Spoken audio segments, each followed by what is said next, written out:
"7:14 on Memorial Day. Bob Zdora's here, and I want to thank him for his service to our country. Thank you. Marine veteran, and to all the veterans out there. No, it's not Veterans Day, but still we want to say thank you to those that fought and served. To those who fought and we need to remember those that fought and served who maybe didn't die in combat, but died as a result of things that occurred in combat and occurred during their tour of duty. Mm-hmm. Dan, when he was here Friday, was mentioning the 22 guys every day that commit suicide, and that's a result of being a veteran. That's different.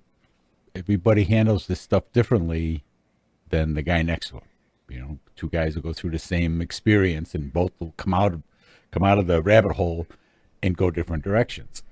And we need to help those that need the help. And while we honor those that have died, so we need to keep in mind those that have died from related causes, guys that were shipbuilders that end up with the COPD and the different asbestos-related things that come up. And just giving their time and their life and their treasure to their country for all of us. Mm-hmm. And it's up to us, I think, as a people, as citizens of this country, when we honor that, we need to defend it as well. It's not just defending it on foreign lands. It's defending it here in our country, in America, to help keep America, America. And I think that's something that it's over the past bit has maybe gotten to the wayside a little bit. And I think that we need to stand up. We need to make a call that congressman, call that senator, call your city councilman, whatever it is. And say, hey, we need to be doing this or that or whatever you think is important to you. That's part of your responsibility as a citizen to uphold this country. True. I mean, we wouldn't be sitting here talking about what we want to talk about on commercial radio if we didn't have the freedom that people like you and Dan and Joe did served. Millions and millions of men and women that have served. Sure. And I think we take it for granted a lot of times.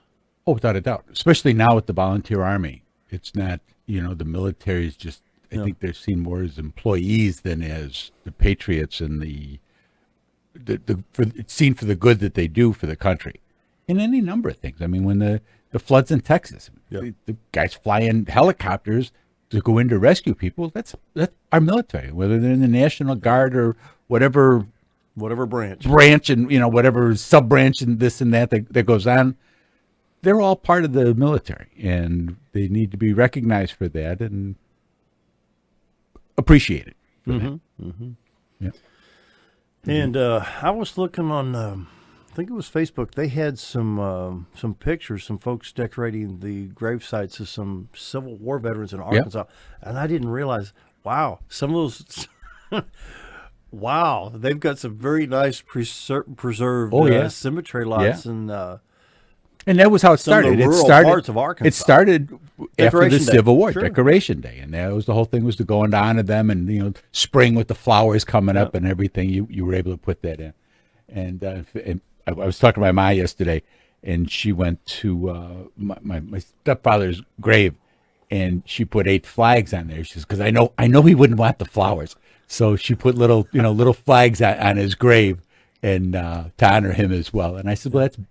In many ways, it's better than flowers because people will walk by and say, "Oh, that guy must have been a veteran." Yeah. So it'll stand out that way. So that's so cool. Yeah, and it's good to do that for people and to do that for those who may not have anybody anymore. The guys from the Civil War, some of their family has moved on, has passed, whatever side you're on. But to come and to decorate those graves, and like you say, those little rural cemeteries like that's pretty cool. Pretty cool. That is pretty cool. I remember as a kid, I grew up in southern Illinois, just outside of St. Louis on the Illinois side. And Memorial Day, we always had a family get together. We had a lot of veterans, and some were World War II vets. Some of my dad's family, in Growing fact, up, sure. They worked Okinawa or Iwo Jima, one of those, something like that. And I remember we had a big barbecue one time at Lake Kaskaskia State Park, southern Illinois.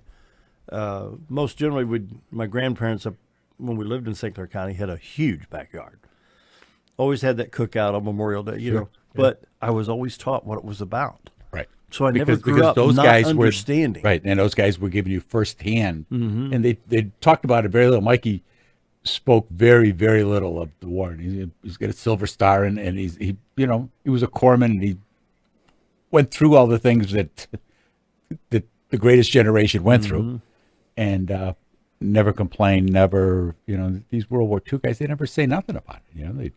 They went, they did their deed, and they came back.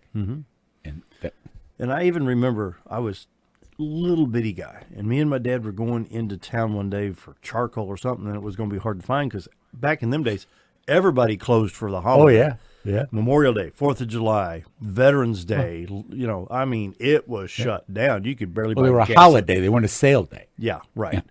Yeah. And we were in his red 57 Plymouth, and of course, back in them days, you didn't have seatbelts. I was standing up front seat, and he said, I said, Dad, why has everybody got their headlights on? He says, it's a holiday. That's how you celebrate a holiday. So turn the headlights on. They soon got rid of that because you couldn't see the brake lights well enough. In those days, it just days, yeah, right. Like an 1157 bulb, it was not that bright. Yeah. Yeah. But I remember stuff like that. Well, what's on? Well, it's Memorial Day, son. This is blah, blah, blah. You told me all about, the soldiers and everybody that died. Oh, okay. And I was probably 4 or 5 years old, and I still remember that. Sure. And these are traditions that our country needs to pass on. I mean, that's what being an American and that, to come up. I was in like a drum and bugle corps with the Moose when when we were young, and we'd go to the parades, and we used to sing in school. Used to sing the patriotic songs, and they played John Philip Sousa and things like that. And to not have that core, that's the core America. I think that we're missing in a lot of ways now. I'm glad you brought that up. I remember. And I think that those things we need those of us that are still able to, as we get older, to press upon our kids that are of age now that they're having children. And I always thought that, Barack Obama, born here, that was all, didn't matter to me at all. It was that he wasn't, his vision of America was different because he wasn't raised in America. Right. He didn't come up through the Little League, the Boy Scouts. These type of things that in the parades on holidays and the American traditions. And I think that affected his train of thought and his vision of what America should be more than anything else. And I think that we are also blessed to be here and to have participated in this as we were growing up. And I think that makes a big difference in how you see America. And this really, really bothers me. Memorial Day sale, the 4th of July sale, the Veterans Day sale. Well, it's a commercialization, sure. Why do we do it? We got Christmas so commercialized. I was reading, I don't know if you saw the Sunday comics yesterday, but even the strip High and Lois was talking about what are we going to have? Father's Day gifts at Mother's Day. We got Halloween coming out in August. We got Christmas coming out at Halloween. I went into one of the stores one time, and it was about a week before Halloween, and they actually had Christmas tree ornaments Christmas stuff with hanging off of a skeleton. They were just making room for it. Yeah, we're just making room for it. You need to stop and smell the roses. That was actually they didn't realize, but that was actually a very good picture because here's the ornaments hanging off of but they hanging off the skeleton, showing that part of Christmas really is dead. I mean, that we're doing that. Yeah. My God, help us. But when it comes down to a holiday, I don't shop. Yeah. Well, you don't need a mattress today that you can't get tomorrow, I've got everything at the big department store that I need. The only thing you need to be buying now, like you say, is charcoal and hot dogs and hamburgers and get the grill going. And got it ahead of time. I just don't like to shop on a holiday because I think the people working at the stores need the day off as much as anybody else. And they probably think that as well. Mm-hmm. But before you go shopping, be down in the square at 11 o'clock. There'll be a ceremony for those that have passed and those that are here. Mm-hmm. And the family I know that Dan Hall's running it this year, and they take turns. The different veterans groups take turns every year because it's a project to get speakers and get all the things that need to be done behind the scenes to make the whole thing work. So we invite everybody to come on down. 11 o'clock. So come at 10:30, get a seat, and maybe bring a little towel with you to dry off whatever part you're going to sit on, because they may be a little moist down there. But this sky's clear. This looks like the sun's getting ready to come out. So yeah, let me take a look. I've you got should, it you pulled should up come here. down. I'm not seeing any significant rainfall at all on the radar at all. It's clear across north central Arkansas and south central Missouri. I want to check the satellite imaging, though, and see where the break in the clouds are. And see, it'd be so pretty to have some sunlight come out on the square today. Let me go to satellite here and see. Boy, it'd be nice to have some clearing. And for the twice a year that that we're down there for Memorial Day and for Veterans Day, and the people, and to see some of the old timers, and just come on down, and whether you have family members or not, or have suffered any losses, it's just good to come down and show your support to those that are there, and some of these older guys, these World War II guys that have been around for a while, they're falling fast. Their numbers are falling fast every year. Fewer and fewer of them. I had the privilege of was working with the Korea guys too. Got to broadcast from Washington, D.C. on 2 occasions. That was a thrill for me. And I got to go to the World War II Memorial. Ah, yes. Beautiful. Yeah. And I want to encourage folks, if you have any chance at all to be in D.C., go to the mall. Yeah.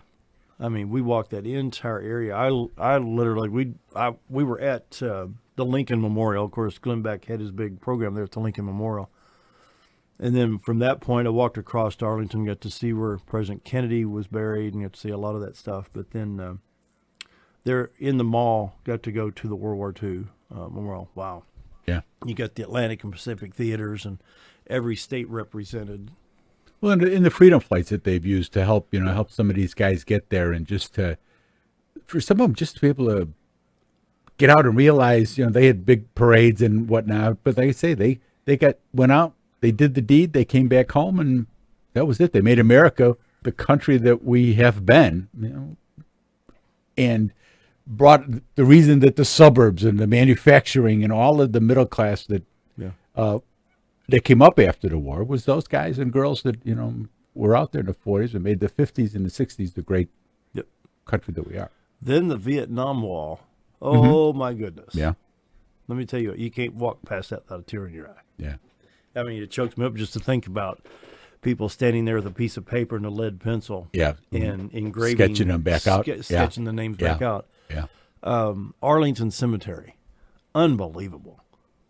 Yeah. And there's cemeteries like that all over the world, Dale, where we just, you that's the only thing that we've ever asked in any country that we've been involved with, someplace to bury our dead. Mm-hmm. Look at Normandy. Yeah. Yeah. I mean, wow. There's a number of them. You can see it on TV, the pictures, the videos, or you can look at pictures of Arlington or maybe President Kennedy's grave or the memorials at the mall. But being there is a whole different experience. Yes, sir. Yes, sir. Well, you get the depth and the truly the grasp of the whole thing. It's a big deal. Big deal. Mm-hmm. Really is. Well, we've got a minute and a half for this section here. We're going to be talking with Representative Kelley Linck here in a few minutes. He's going to be calling in at about 7:30. And hopefully, we wanted to have the governor on today, but he has some ceremonies to attend. I talked with his folks before the weekend started. And we might possibly, I'm going to have to rig the schedule, we might get the governor to talk about this Lockheed bond plan. And hopefully Representative Linck will have some information on that. Special session starting tomorrow. I was just going to say, Kelly's busy packing his bags. Yep. So all these part-time guys, those that call them part-time guys, and believe me, they're not part-time. They're not guys. part-time. They're not part-time guys at all. Guys, girls that are down there doing that. It's a full-time job. It is. You don't realize how busy they stay until, yeah. Well, or just go someplace with them and see how people are constantly, hey, what about this? What about that? Can you help me with this? I'm looking at the satellite imaging on the radar right now. It looks like the heaviest cloud cover is basically Clay County south, which is Corning, Arkansas. That would affect Paragould, Jonesboro, and places like that. There's blue out there, brother. Look out that window. There you go, with a lot of rain moving towards most of Tennessee right now. And I'm not seeing anything right now in Oklahoma and Arkansas. So hopefully by 11 o'clock today, we might have some clear skies. It's going to be nice. It's going to be nice. Not hopefully. It's going to be nice. Positive thinking. Going to be nice. Time for the news break. We'll be right back. $7:35 on Memorial Day, and oh boy, here we go. We're going to try this. Kelley, Linck, are you on the phone line? All I get is music. I am on the phone. Found it. All right. You got anything, Bob? At least maybe. Let's get our. We've got. Who's on first? No, what's on What's on second? second? Try that other Sennheiser set over there. You got them? Go ahead. Talk. Hey, You got us? I'm good. He's I'm trying with to you. find some headphones. That's okay. Kelley, we want to know about the upcoming special session. You got it there, Bob? Yeah. Okay. Governor proposes Lockheed bond plan, and I talked with Senator Bozeman a week ago Thursday, and he says, Dale, this is a really good thing for Arkansas. Some people may oppose the fact we use taxpayer money, but if you're investing like we did at Big River Steel, and I know that created some competition, but this is not creating competition. This is going to be good old jobs. And what Senator Bozeman pointed out, he says this is not just getting 600 jobs. This is allowing big companies like General Motors, Ford, Chrysler to see that Arkansas can do this. What's your thoughts? Well, first thing I want to make clear, Dale, and everyone, is you're not just handing a company these millions of dollars. Right. It's like us going to a bank and getting a loan to start a business with. Mm-hmm. It's a bond. It's a bond issue. We eventually get the money back. It's just it's basically virtually no interest and very limited risk to the company. Mm-hmm. So it is better than a bank in that way, but it's also it's not risk free for the companies. I mean they do pay the money back, so we're not handing off millions and millions of dollars. Now, with that said, I would like to see Arkansas get a good hold into the automobile business. We're already in the military. I mean, we've already got some military contracts out there. We're building some. We'll say instruments for the military right now in Flippin, Arkansas that many people don't know we're doing. So it's not really a start into that, but it will be a start into this whole automobile industry, which is a little wider. It has to have a lot more support than perhaps other industries do. So I think it'd be a great move for Arkansas to take this risk, if you will, and to hopefully try to get this started. Now, even if we pass this, that doesn't mean that Lockheed Martin gets the bid. Right. This just makes them to where they're more competitive, to where they can hopefully get the bid. So it's not a done deal if we pass this coming week. Well, no, because other states are thinking the same thing. We want this contract to show that we can do that. That's right. So, I mean, and you're right. I mean, as far as the money just going into, it's not going into their pocket no matter what. It's helping them to come here as a business, and that's a good thing. Right. That's right. Now, what happens, Kelley? What happens to the money? Let's say we award the needed funds to Lockheed Martin at the Camden facility, but they don't get the contract. What happens to the money? It's null and void. We don't. They don't get the money. We're not giving them the money. It's right. for infrastructure and for things to help it get done. It's not. We're not saying here's a check. Mm-hmm. It's not like bribery. Yeah, at least not blatant bribery anyway. Kind of an if then else type thing. If you get the contract, then we give you the money. Else, you don't. So, and there would be no need for the money if they don't get the contract, because you wouldn't need all this infrastructure. You wouldn't need all this equipment building and all this if the money would help bond to build. Interesting. Yeah, I mean, that's the deal. So there's a piece in the paper this morning saying that the governor's, it looks like, I'm not going to say he said, but it looks like the governor's going to have a pretty smooth ride with this special session, as far as there's no real controversial things that you guys are going to work on for this special session. Is that true? Or the DWI law, I think, could be a little controversial. I did a lot of work and called some people yesterday to try to get a good grasp of it. It's not the most simple thing in the world. Of course, when you're dealing with laws, there's not. But it has to do with intent.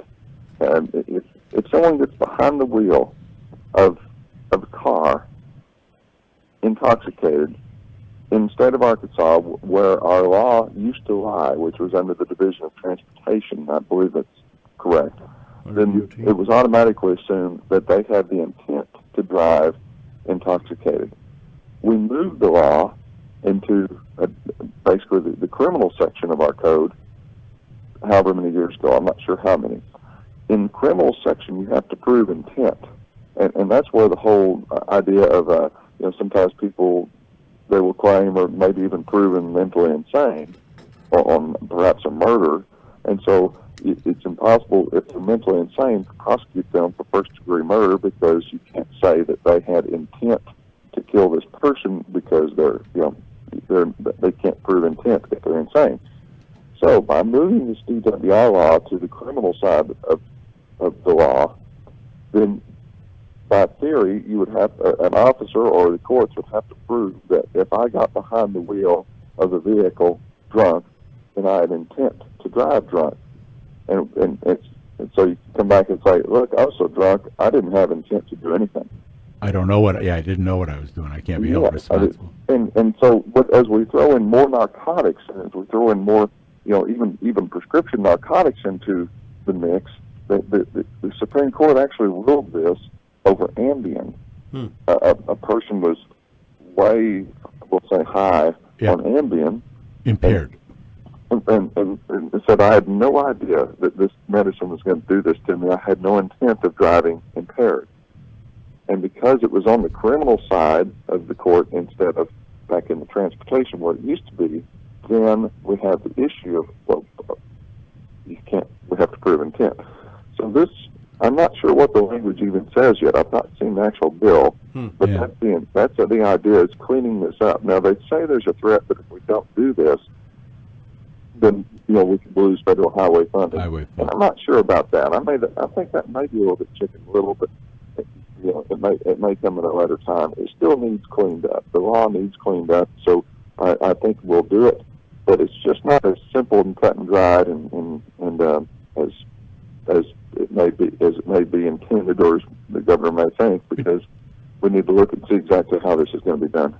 But do you think that there's a difference, Cal, between somebody who sits down and gets themselves blotto at a picnic today and some guy who takes Ambien who really, truly had no idea that they were going to have, that if you have 5-6 beers, you're stiff. Yeah.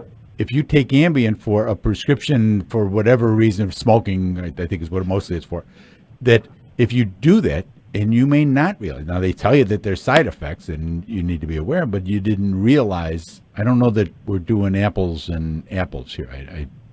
That may need to be cleaned up. Because of where the law lies, as I said previously, the law lied in the non-criminal part of the code, of the code, how do you want to say it, the codes of law, then you did not have to prove that intent. Now, do I think there's a difference? I think that you need to be in control of your own body. If you take Ambien and you're not in control of your body, if you take Ambien and you didn't know it was going to make you high or whatever, you need to be in control of your own body. It's kind of like getting in a car and driving extremely fast because you got in a sports car and you say, I had no idea a Corvette was that fast. You need to know that car is going to be really fast. Yeah.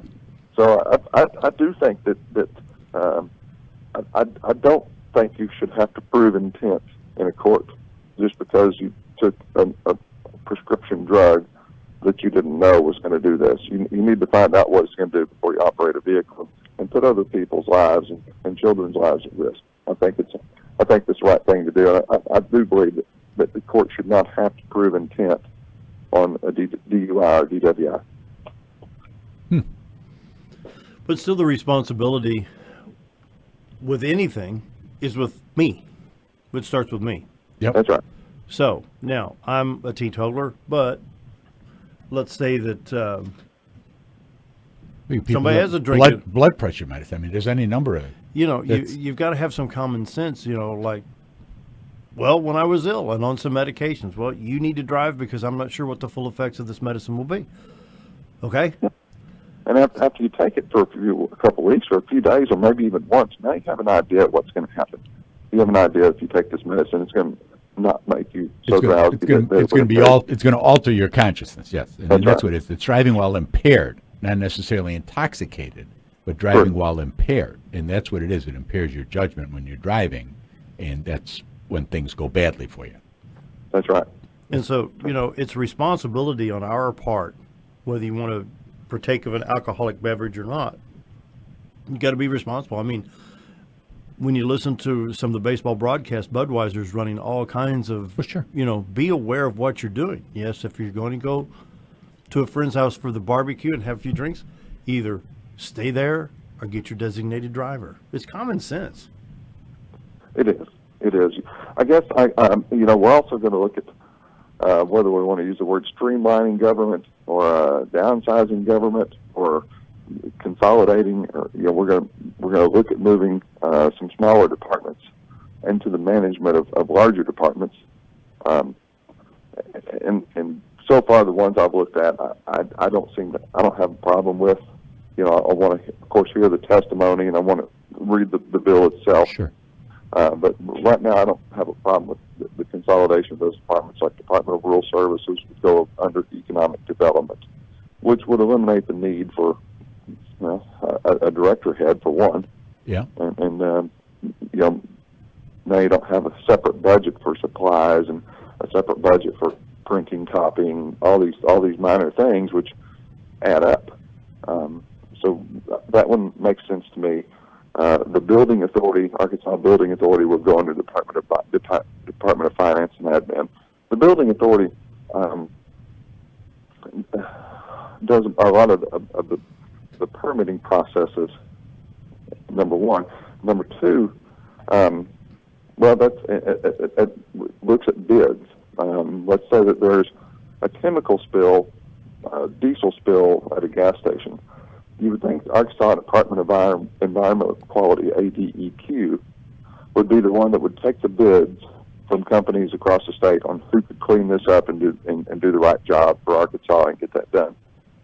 Yeah. They ultimately have the right of refusal for the bids, but the Arkansas Building Authority is the department that truly reviews those bids. So they'll take in the 7 or 8 companies, whatever, in Arkansas, and they're going to make sure that their bonds meet the requirements, that their subcontractors have the correct bonds, and they go through all the technical parts of these bids.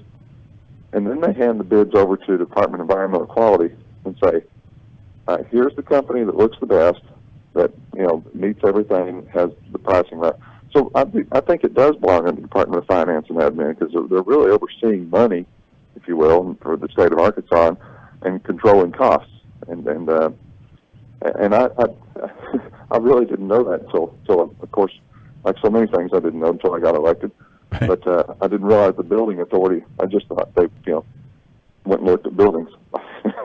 Well, and that's probably what has happened over time, is they take on more and more projects, partly to try to justify their jobs, right, and what they're doing, and to maybe streamline some of this. And you're right, I'm sure there's a huge cost factor involved in that as well. You got a duplication of efforts, and these guys are making plans for somebody else to execute. And also, let's look at this. The head of the building authority should be doing that purpose. They should be overseeing this entire bid process. Instead, they also have to write their own budget.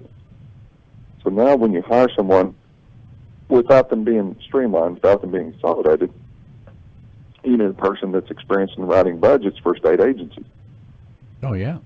So if we move this under Department of Finance and Admin, they no longer have to worry about. Of course, they have to worry about their budget and meeting their budget and not exceeding that, all the basics. But they don't have to have experience in writing a budget. The Department of Finance and Administration is going to write their budget because they're under that umbrella. Yeah, because because it's not just going over your budget; it's knowing what to put in there to begin with. Sure. Oh yeah, writing a budget's, in my opinion, much harder than trying to hold to it. Budget. Sure, yeah. Sure. Yeah. Kelly, we're starting to run out of time. About another minute here. Your final thoughts on the session coming up starting tomorrow. What time you gavel in tomorrow? We don't gavel in until the afternoon, technically, but we will be in committee meetings in the morning. We're going to hear from some, we'll say, experts that we've hired to look at this whole bond issue. Mm-hmm. Find out if this is a good thing for Arkansas and their opinions on it. We'll hear from them for about 2 hours before we gavel in. So about 3 o'clock in the afternoon is when we'll actually go live on the air in the House of Representatives. And then how long do you think you'll go, Kel? It's planned for 3 days. I don't know that it's Oh. going to be that smooth. I think the DWI thing may throw a little bit of loop in there. Uh-huh. I think the streamlining needs to be looked at carefully to make sure that we are being responsible. So it may not make it 3 days. We may go an extra couple of days because we want to do it right. We don't want. Sure. Well, there you go. Yeah, because you want to do it right the first time, and not have to keep coming back and revisit And this stuff. I think Asa Hutchinson's a heck of a governor. I really think he's doing a great job. But my responsibility is to the 29,000 voters here in Marion County and Baxter County, and I'm not just going to take his word for it. I mean, I trust him. I like him. I think he's probably doing everything right. But I want a little bit of time to look at everything and make the right decision for us, which is my responsibility. We appreciate it. Thanks, Kelley. State Representative Kelley Linck. What's your district number? 98? 99. 99, District 99. Happy Memorial Day to you, and we'll talk to you again soon, I hope.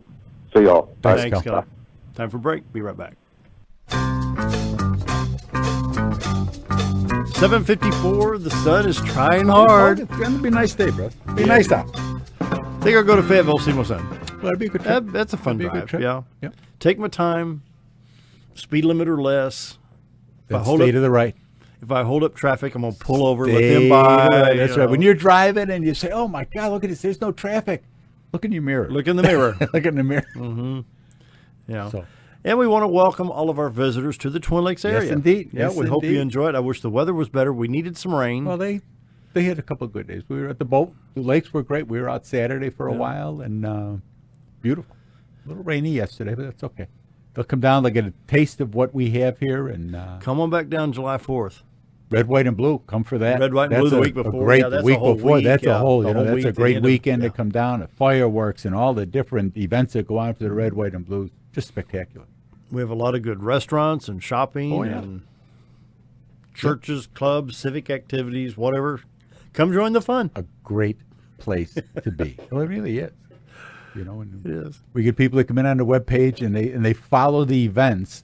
There's a couple that was down here last week, and they've been on the page for 10 years Wow. and following the different events, the red, white, and blue, the Christmas, the different Trout Fest, and on and on and on. The music on the square in Mountain Home in Yellville, just a plethora of things that go on, and they've been on there for 10 years looking in the. So we're coming. There you go. And there you go.